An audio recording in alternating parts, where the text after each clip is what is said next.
राम। हे अब तू जन्म धरे जहाँ लग धोखा, सच्चा नाही कोई।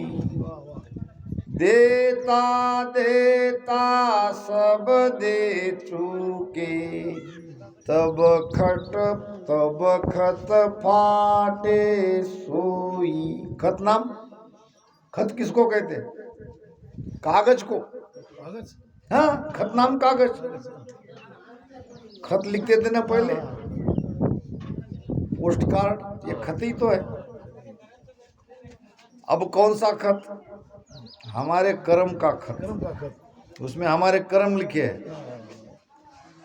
अब ये कब फटेंगे? ये कागज कब फटेगा? जन्म जन्म का खाता पुराना। हाँ। नाम लिया सुकटे।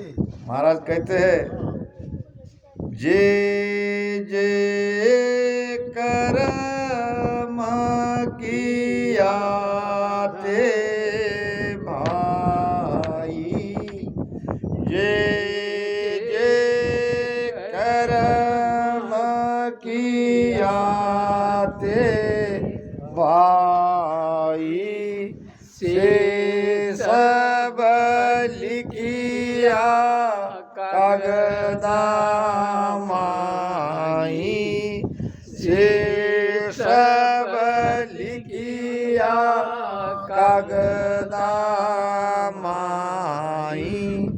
अनभोले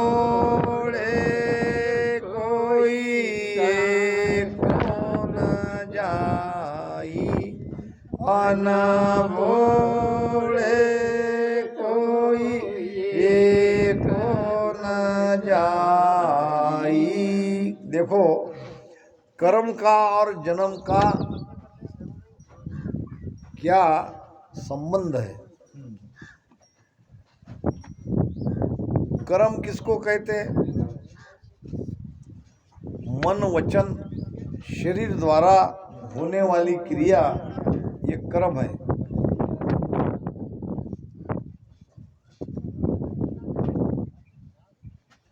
और हम बिना कर्म किए रह नहीं सकते। कर्म होता ही है। क्यों? कि चलते हैं, जल पीते हैं, श्वास लेते हैं, काम करते हैं, खेती किसानी का, तो इसमें कर्म नहीं हो रहे क्या? कर्म तो हो ही रहे। तो ये जीव बिना कर्म किए नहीं रह सकते। तो ये कौन सा कर्म है? ये क्रियमान कर्म। हम लेके आए प्रारब्ध कर्म।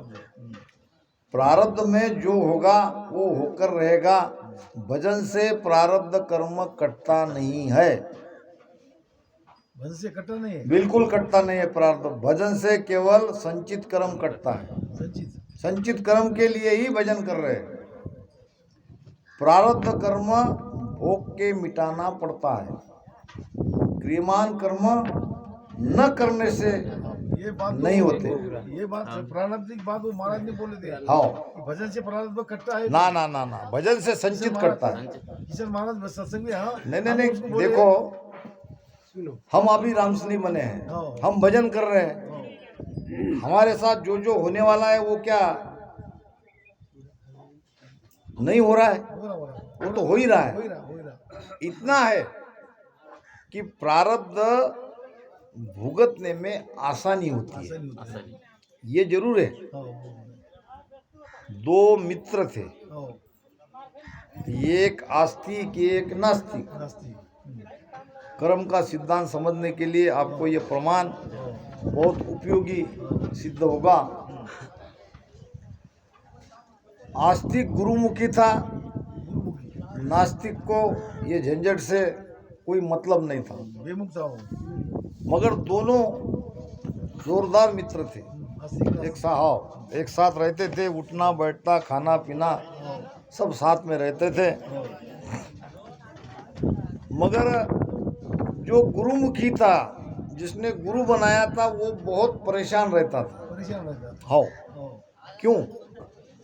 कि सारी बातें उसके विरुद्ध हो रही थी हो और ये नास्तिक कुछ कर नहीं रहा था, तो सारी बातें उसके अनुकूल हो रही थी। जनरली था वो कोई भी कोई भी हो सब तरह से इससे वो सुख में ही रहता था, रहता था कोई परेशानी तो इसके ऊपर, उसको कुछ नहीं। उसको कुछ नहीं ये आज पूछे गुरु को, कल पूछे कि भाई मेरे साथ ये क्यों, क्यों हो रहा और मेरे साथ क्यों होते हुए मेरे मित्र के साथ क्यों नहीं हो रहा है। क्यों नहीं हो रहा एक दिन तो बहुत गजब बात हो गई, ऐसी गजब की बात हो गई कि दोनों जा रहे थे हो रास्ते से, हो और जो गुरुमुखी था उसके पैर में कांटा चुभ गया, इतना लंबा, गया वहीं खून निकलने लगा, हो वहीं बैठ गया। अरे तो वो जोर से कांटा निकाल के खूनबीन वहाँ पे थोड़ा सा बंद हुए तक वहाँ दबा के रखा, मगर देखा कि उसी मित्र को, नास्तिक मित्र को बाजू में कोई वस्तु टकराई। उसने देखा पैर को क्या लगा, हो तो एक सोने का हंडा मिला वहीं पास में।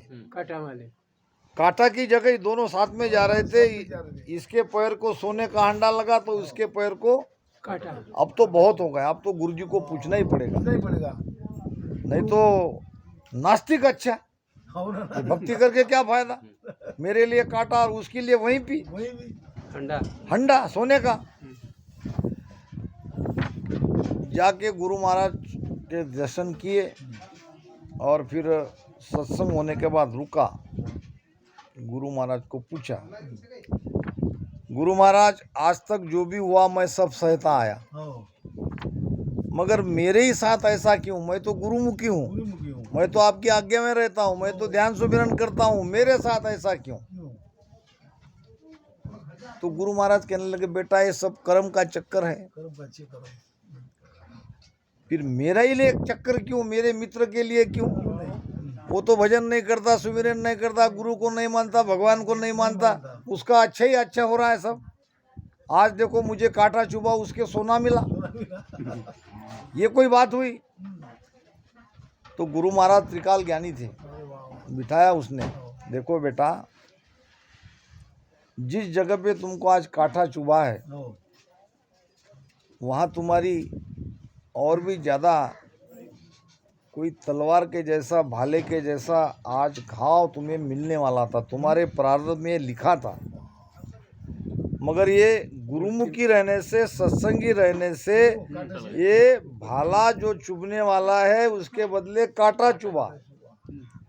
ठीक है गुरु महाराज आपकी बात मैं मान लेता मान हूँ, लेता हूँ उसका क्या, उसका मान लिया मैंने, भाला चुभने वाला था तो कांटे पर से बात चली गई। चलिए अरे वो तो आज चक्रवर्ती राजा बनने वाला था, उसका प्रारब्ध ऐसा था कि आज का समय वो राजा बनने वाला था। चक्रवर्ती राजा बनना कोई मामूली है, कौन नहीं तो थोड़ा सा एक सोने पे हंडे पे उसको संतोष करना पड़ेगा, करेगा नहीं तो आज तो वो चक्रवर्ती राजा बन जाएगा चक्रवर्ती राजा बनने वाला था। तो प्रारब्ध कर्म भोगना पड़ता है, ये भोग कर ही मिटाया जाता है, किसी को पूछने की आवश्यकता नहीं है।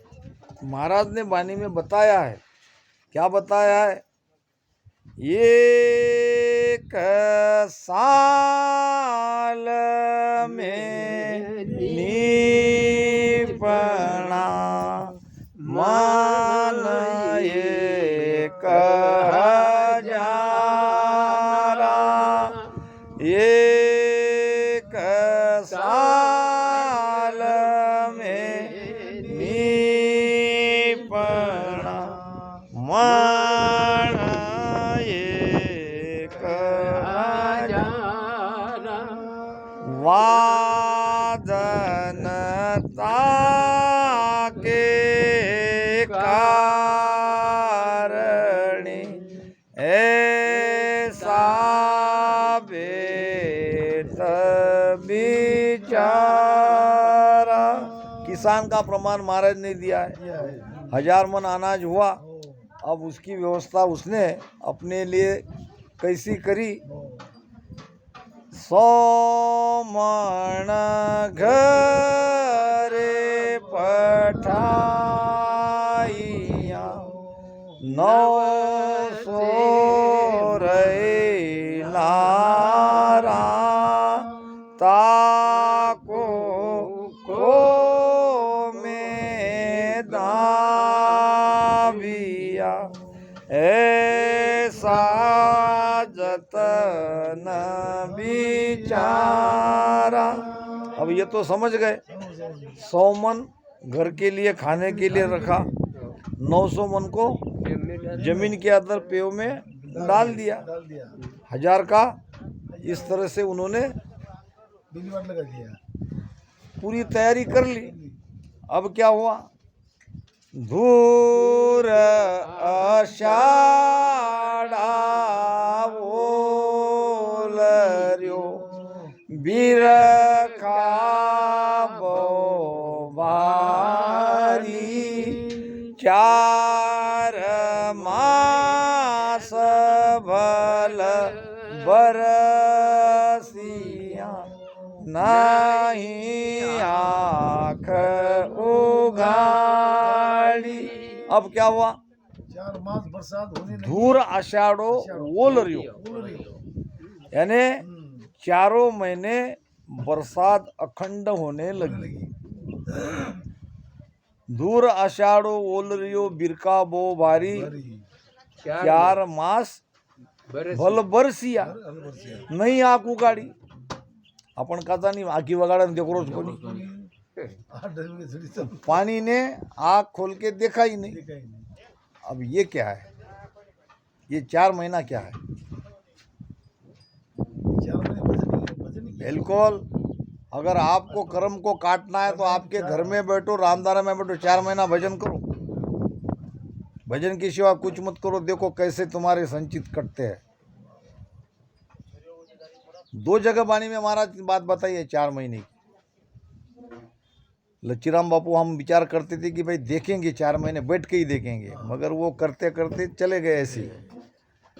4 महीने अगर आप आपके घर में एक जगह इकट्ठे बैठते हो, बरसात भजन की झड़ी लगाते हो, तो आपका संचित कर्म पूरी तरह से कट जाएगा। वो 100%. ये केवल किसान का प्रमाण नहीं दे रहे, ये सब भजन की बात हो रही है। बात है. भजनारे प्राणिया क्या है, अर्ज से अर्थ बिचारे भजनारे प्राणिया, भजन करो। अब कैसे करो, ऐसे करो। ऐसे करो. अब क्या हुआ, खो का खो में गल गयो हल जूतन पाया, घर का घर में पी सके सब खाय खूटाया।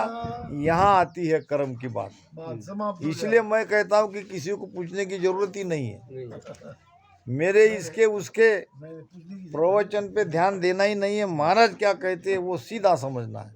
अब क्या हुआ, क्या हुआ, की बात समझ में आती, खो को खो में गल गए। कौन सा गला, 4 महीने भजन से संचित कर्म, संचित करो. संचित कर्म ही गला। गला वो 100 मन जो घर पे रखा था वो गला क्या, वो नहीं. क्या हुआ उसका, घर का घर में पीस के सब खाए। खाया खाया. इसका मतलब क्या है, 100 मन तुम्हारा प्रारब्ध था, 900 मन तुम्हारा संचित था। संचित संधि समाप्त हो गया. संचित गल गया पूरा भजन से 4 महीने से, और प्रारब्ध जो था वो तुमने भोग के मिटा दिया। हटा दिया. अब तीसरा कर्म रहेगा, हल जूत न पायो, आइए. नया कर्म बनने नहीं दिया। एक ही जगह बैठे भजन को, नया कर्म क्रियमान कहाँ बनेगा तुम्हारा, जगह नहीं बनने की. जगह ही नहीं बनने को। तो हल जूत नहीं रहे है, खेती किसानी हो नहीं रही है, बीज बो नहीं रहे है, बारिश घर से बाहर नहीं निकलने दे रही है, फिर आगे तुमको भूखा ही तो रहना पड़ेगा। तुम्हारे पास एक कण नहीं निपुणो तोटो भल पायो, इस विध कर्म कटाव तो पांडे सुन भाया। ये तो विधि बता रहे महाराज कर्म की। इस प्रकार आप अगर बैठते हो तो कर्म की क्या ताकत है।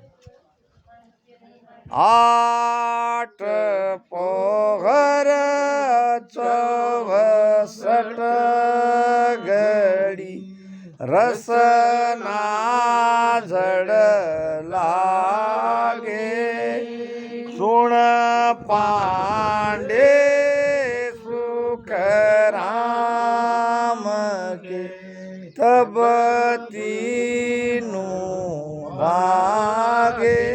कैसे भागे तीनों? आदि एक भजन से, एक ही भजन एक न करने से, एक भोगने से।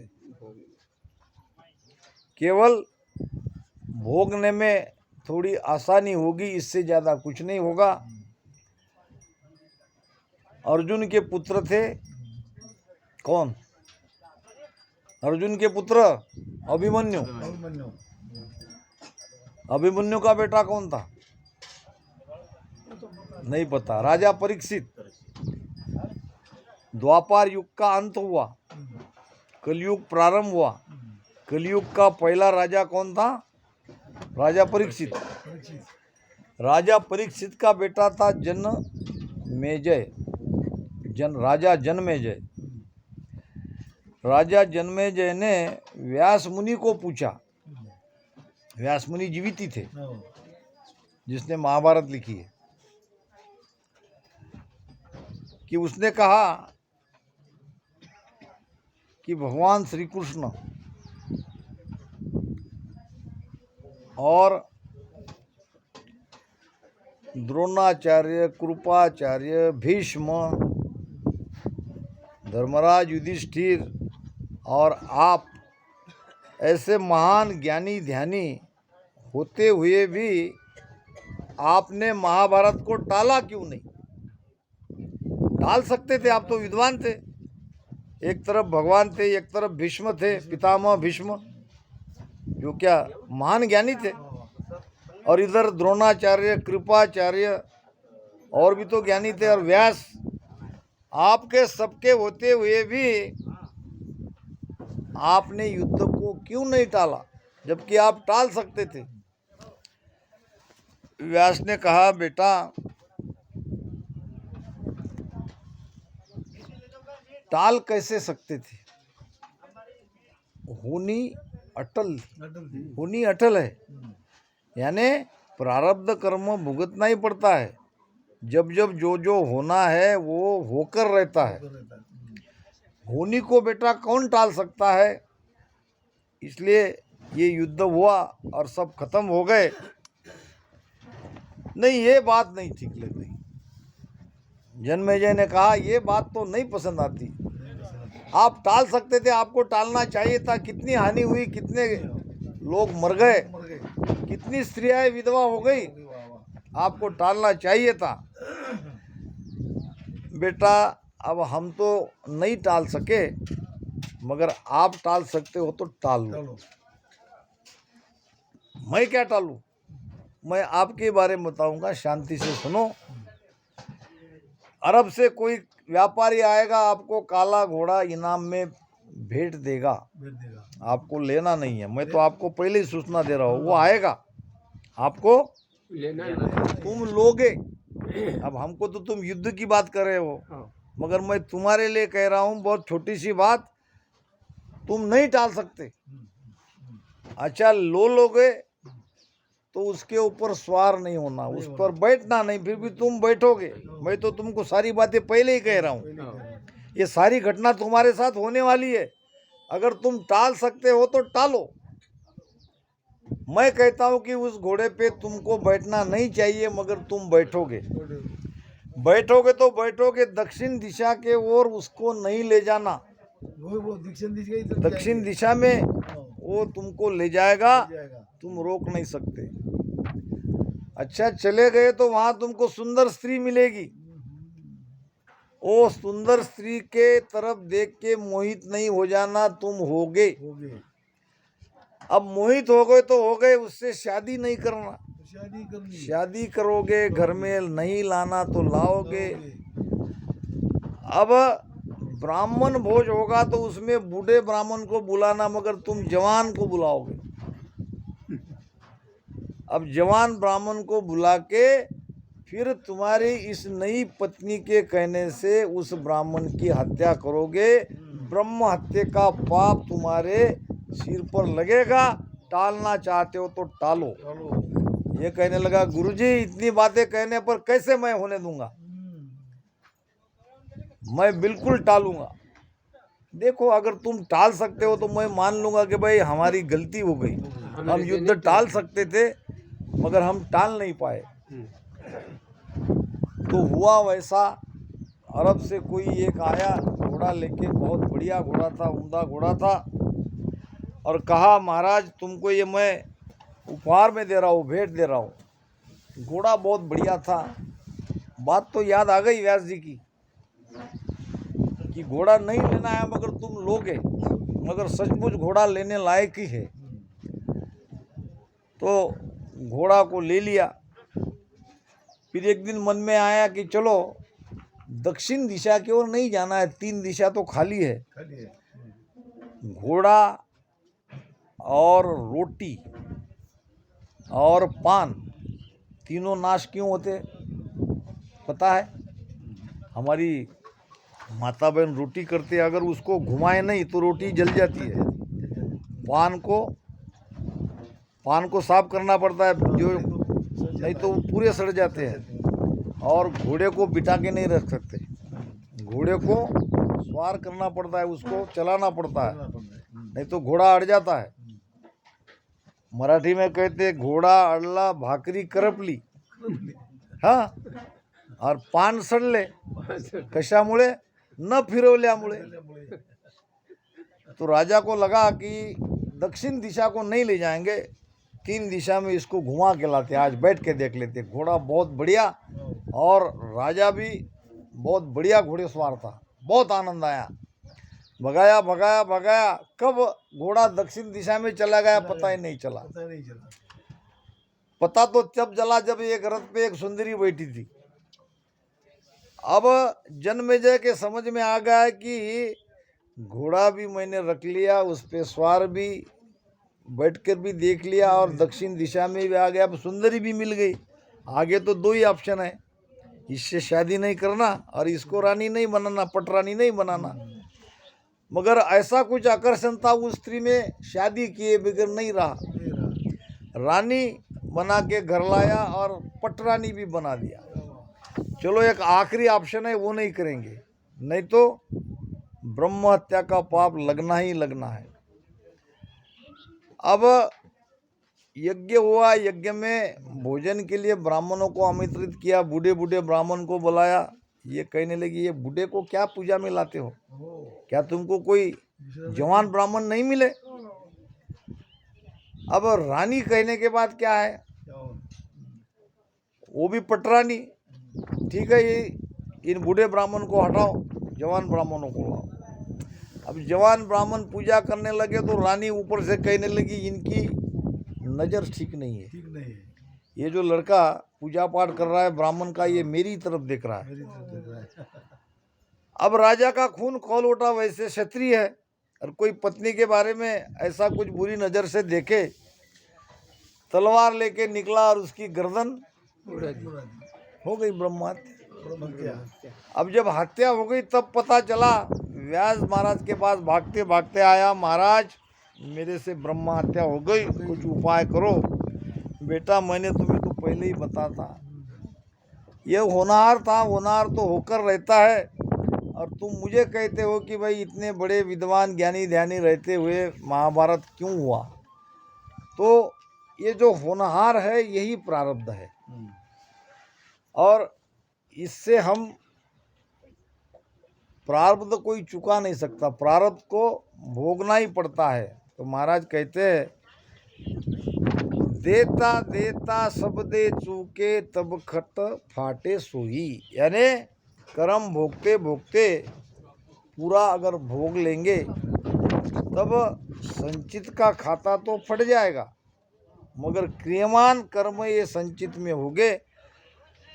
इस तरह से कर्म भुगतने से महाराज कहते हैं, जे जे उठ उपाय जीव मरे सब माई,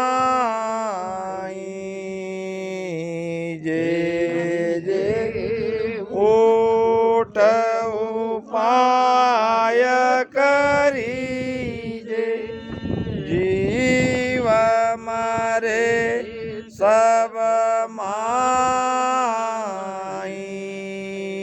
मुगता हुआ बदला दिया, तो सपने कदे न जाई, मुगता हुआ बदला दिया, तो सपने कदे न जाई, रामा सपने कदे न जाई, मोबल कर मन जावे प्रभु जी, मोबल कर मन जावे, आगे किया के किण पार, अजहू भोय आवे, रामा अजहू भोय आवे, मोबल कर जावे प्रभु जी, मोबल कर मन जा। कौन सा कर्म अपने बल से नहीं जाता? दो कर्म तो हम हमारे बल से मिटा सकते हैं, क्रियमान कर्म न करने से, प्रारब्ध को भुगतने से। ये संचित कर्म हमारे बल से नहीं जाता, इसके लिए चाहिए भजनी। जे जे उठ उपाय करीजे, जीव मरे सब माई। कर्म काटने के लिए आप उठ के कोई भी उपाय करो, यज्ञ करो, होम करो, क्रिया करो, करनी करो, कर्मकांड करो, उसमें तो जीव हत्या होनी ही होनी है। बदला दिया, मुक्ता हुआ, बदला दिया, मुक्त होके बदला देते हैं, ये तुम्हारा लो, ये तुम्हारा लो, ये तुम्हारा लो। कितना भोगोगे? अनगिनत कर्म है, भोगते भोगते कितने जन्म लेने पड़ेंगे, तब भी मुक्त नहीं हो सकते, कर्म का बदला चुका नहीं सकते। इसलिए भजन ही एक उपाय है। देता देता सब दे चुके, तब खत फाटे सोई। हे अबदु त्यागत त्यागत सब ही त्यागे, जो त्यागन की धारे। बिना दिया बिन क्यों कर चूके, किस विद कर्ज उतारे। किसी का कर्ज उतारना है तो उसको देना ही पड़ेगा, देने से ही कर्ज उतरेगा। हे अबदु त्यागत त्यागत सब ही त्यागे, जो त्यागन की धारे। अगर कर्म से अलग होने का आपने धारण कर लिया है, मन बना लिया है, तो आप उससे अलग हो सकते हो। भजन सुमिरन से ये संचित को पूरी तरह से त्याग सकते हो, संचित कर्म मिटा सकते हो। बिना दिया बिन क्यों कर चूके, किस विद कर्ज उचारे। तो कर्म का हिसाब चुकाना ही पड़ेगा, कर्म से अलग होना ही पड़ेगा। जब तक जीव ये तीनों कर्म से अलग नहीं होता, वो मोक्ष में नहीं जाएगा, उसको जन्म लेना ही पड़ेगा। तो इस प्रकार समय थोड़ा बढ़ते बढ़ते